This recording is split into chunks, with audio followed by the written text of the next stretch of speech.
This is Inside Indiana Business Radio for the morning of Thursday, March 7th, 2024. I'm Alex Brown. Global automaker Stellantis is planning to sell its transmission manufacturing plant in Tipton. The company said the move is part of its agreement during last year's negotiations with the United Auto Workers Union. The plant was idled last June, and a Stellantis spokesperson told our partners at the IBJ all Tipton employees have been reassigned to the company's facilities in Kokomo. The spokesperson said the automaker continues to look for opportunities to improve efficiency and optimize its manufacturing footprint in order to ensure its competitiveness. Stellantis employs more than 6,000 people across 4 Indiana facilities. Bradley Overhead Door and Auburn Door are merging, the companies announced Tuesday, in a move their owner says positions them both for success. In March 2021, third-generation owner Zach Bradley purchased both companies, which have since operated out of the same facility in the northeast Indiana town of Ashley. The company will continue under the Bradley name with updated branding and a new website. Elkhart-based Thor Industries is reporting fiscal second quarter net income of $7.2 million, down from $27 million during the same period last year. CEO Bob Martin attributed the drop to seasonally lower retail demand and cautious dealer sentiment. The recreational vehicle manufacturer reported net sales of $2.21 billion for the quarter, down from $2.35 billion in the second quarter of 2023. From the number one source for Indiana business news, this is Inside Indiana Business Radio. Southwest Indiana, your bold future starts here. IBJ Media, Inside Indiana Business, and the IEDC invite you to the third annual Engage Southwest Indiana, April 12th in Evansville, presented by CareSource, Indiana University, and Old National Bank.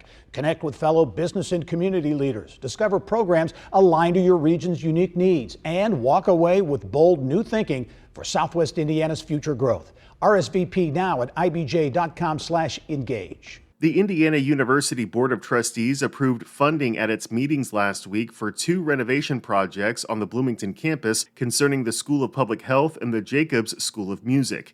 The projects come as part of a nearly $90 million Wells Quad and School of Public Health renovation plan approved by the board last June and funded by the state through capital appropriations in the biannual budget. The School of Public Health's plans to create a new entrance and fixes to meet accessibility requirements were approved. A new entrance will be constructed on the east side of the building in an existing limestone wall and will replace 2 sets of emergency doors with glass openings and a more visible entryway. Additionally, a 7-foot screen wall will be constructed on the east and west roofs of the Jacobs Music Edition, designed to hide air conditioning equipment. Construction for each project is expected to begin this year. The Johnson County Community Foundation this week announced it is transferring control of its Employer Resource Network program to the Aspire Economic Development and Chamber Alliance. The program allows companies to access a success coach who can assist employees with a variety of needs. Foundation Vice President of Development Stephanie Martin says they've seen continued growth in the program since its launch. We launched the program in 2020 with 5 member companies. We now have 8 companies participating in the program. Nick Burks is our success coach.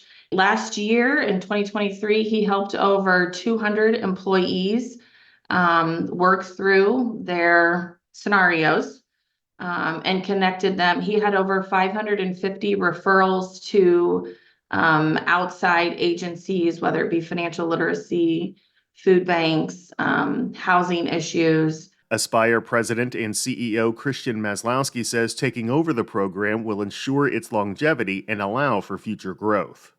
TPMA founder Tom Miller is this week's guest on the Business and Beyond podcast with Gary Dick, presented by PNC, a weekly conversation with high-profile Hoosiers in business, sports, and entertainment, and beyond. Available now from your favorite podcast provider. I'm Alex Brown for Inside Indiana Business Radio on Demand.